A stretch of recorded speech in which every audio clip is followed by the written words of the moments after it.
Have you ever caught yourself saying things to yourself that you would never say to someone you care about?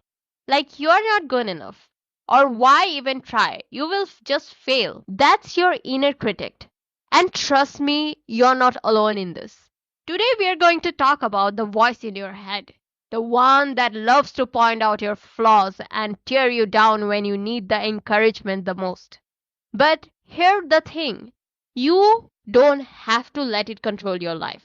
Today, we are going to learn how to recognize it and understand it, and most importantly, silence it. Identifying your inner critic. So, what exactly is the inner critic? Think of it as that little voice in your head that feeds on your self doubt and negativity. It's the voice that whispers, "You're not smart enough for that job," or "Why would anyone care about what you have to say?" For me, I remember a time when my inner critic almost stopped me from pursuing this podcast. I kept thinking, who would want to listen to me? What if I mess up? It felt so real at that time. But looking back, I can see it. It was just fear talking. The inner critic thrives on fear and insecurity. It loves to show up when you're trying something new or stepping out of your comfort zone. But here's the truth. It's not you. It's just the pattern of thought that can be changed. Understanding the roots of inner criticism. Now let's dive into why we even have this inner critic in the first place. A lot of it comes from our experience growing up. Things like social pressure, the fear of failure, or even need to be perfect. For example, if you grew up in an environment where mistakes weren't allowed or achievement were the only way to gain approval, it's easy to see how that inner voice could develop. It's almost like a self-defense mechanism, trying to push you to do better, but instead, it just makes you feel worse. Here is the thing. The inner critic is a learned behavior, and just like it was learned, it can be unlearned. You don't have to be stuck with it forever. Challenging negative thoughts. So, how do we challenge that negative voice? The first step is to recognize when it shows up. Pay attention to the language you are saying to yourself. Are you saying things like always or never? Those are big red flags. That inner critic is at work. One technique I love is called cognitive reframing. Instead of thinking, "I'm so bad at this," try shifting the narrative to, "I'm still learning and it's okay to make mistakes." It sounds simple, but it's powerful. Another method is what I called thought stopping.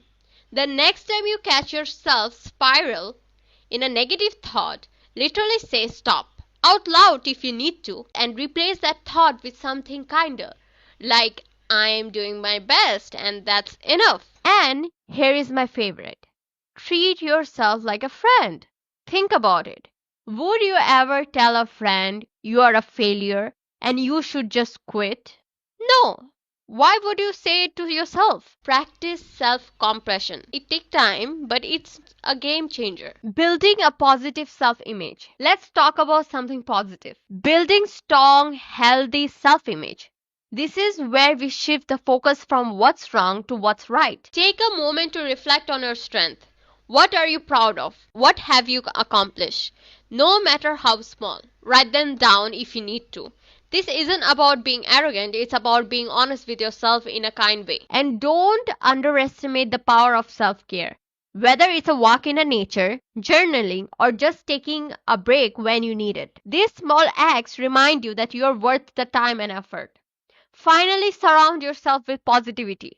Spend time with people who lift you up, but not those who lift you down. Your environment plays a huge role in how you see yourself. Maintaining self-compassion. Here is the thing about self-compassion.